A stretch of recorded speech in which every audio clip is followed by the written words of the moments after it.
What's up, y'all? Saturday morning rant. This one gonna be easy because this week I saw the announcement of someone's retirement from a nonprofit, and it just really struck a nerve in me because this particular person is really personal to me, and I never really mention people's names on here because I really don't do the cancel culture thing. But this is personal. So this woman, Joanne Page, who's been the head of the Fortune Society for 34 years, more than half of her life, by the way, had this huge announcement about her departure and how excited they are about it, and all of these mentions of all the amazing things she's been able to do. The first thing I'll do is give a little bit of credit where it's due. There's a lot of skills I have now that help me to run my company that I got from this woman. And that's the end of the compliments. This woman, when I worked for her, was insidious. Like the way she talked about the young black and brown people that she served and what they deserved was just disgusting and quite different from the way she shows up publicly. And the organization's run by a very small clique, 3 to 4 people, who make all the decisions, even if they have an executive team that's much larger. That is, say, 22 people when I was there, probably a lot larger now. When I was there, I met them with a $10 million budget, helped to rebrand the agency, launch the David Rothenberg Center for Public Policy, grow the organization to double the size before I left. And now it's almost triple the size of that. I think they're at 50 to 60 million. And at the same time, what really bothers me about the organization was not just that she's this mean-spirited, woman who is raising money on the backs of black and brown people and pretending like she cares. That's pretty typical for most nonprofits, particularly over the last few decades. But it's the way I departed and the way she treated me when I did. When I told her that I was leaving, she all but said, "I'm paying you well. What do you mean you're leaving?" Like, black people don't just leave her employ because she pays them so well.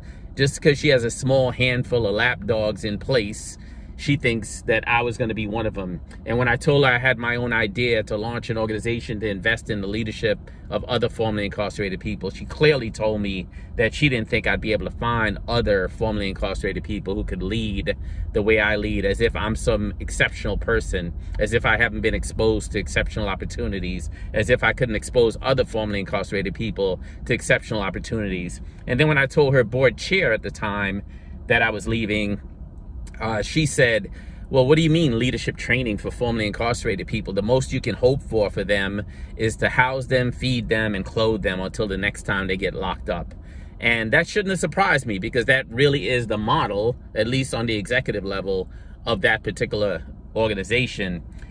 And, again, I just want to be clear, like, there's always nuance, and the nuance is that there's some great people working there, people on the front line, people in middle management, even some people in upper management that are there for the right reasons. But because this is a very large agency with a lot of money, employing people who have a hard time getting employed anywhere else, most of the conversation about how frustrated people are about working there happens, in the hallways and in the staircases and in front of the building and down the block and in the subway, because everyone is so scared to death to tell this woman, Joanne Page, who now is on her way out, how they have felt about the way she runs the organization. I don't even want to talk about how she handles HR issues or how she handles finance issues. And I don't want to talk about how many black men and women I've met, professionals who now are running their own organizations, running their own companies, who used to work for her, who all have a very similar story about why they left her employ, and more importantly,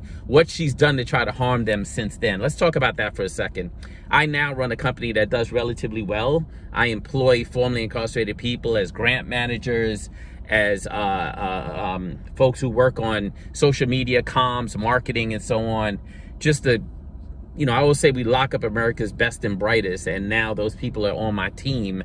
And at the same time, like, when I was working at this organization, they were people who were directly impacted, brought in to work there. That's one of their biggest accomplishments, is that, quote unquote, half their staff are formerly incarcerated. But let's be honest, these are people that are vulnerable, and it's just the truth. And the idea that the bar is now, whether a formerly incarcerated person can get a job at a reentry program, that's a low fucking bar. Like, that's a low bar. You know, if there's nothing I learned in the nonprofit space, is that the bar for black and brown people and poor people is set pretty goddamn low, while the leaders of these organizations set the bar pretty high. I remember when I was leaving prison and a correction officer said to me, you know, you being here helped me get my boat, and when your son gets here, he's going to help my son buy his boat. And as troubled as I was by that, I actually appreciated the truth. But I remember going to work at Fortune Society and meeting this woman, Joanne Page, and going to her house for a retreat. Who the fuck holds a retreat at their house? Like, I really want to hang out at my boss's house. But I noticed that 12 feet into the backyard, there was a boat. And so clearly correction folks weren't the only one getting boats, but why should we be surprised? She's done this for 34 years, pretty much right during the time that our criminal justice system has exploded. And during her departure, the main talk, the main conversation was about how much she grew the organization. So the criminal justice system grows, your nonprofit grows, that's the measure of success. Everybody gets a fucking boat on the backs of black and brown people. And that seems to work out for everyone and does nothing to break the cycle of incarceration, the cycle of poverty, the cycle of people being criminalized for things like not having a home, for having mental health issues, for not having access to education, access to healthcare. And that's the world we seem to live in. And we all seem to be okay with that. And because now these nonprofits have grown to be these behemoths, instead of community-based organizations that are small, boutique, and able to actually meet the need and led by people who are most impacted by these issues, because people closest to the problem are often closest to the solution. No, the question is, can we scale every goddamn thing? So our prisons scale, so do nonprofits. Everybody claps, everyone goes home, everyone feels good about it. And now that these organizations employ formerly incarcerated people, for better or for worse, they've become part of that system because this is their way of surviving. And except every time one of us survives, hundreds if not thousands of us don't make it. And that seems really fucked up to me. So I'm glad I got that out. No solutions in this riff. You know, I guess I learned a long time ago.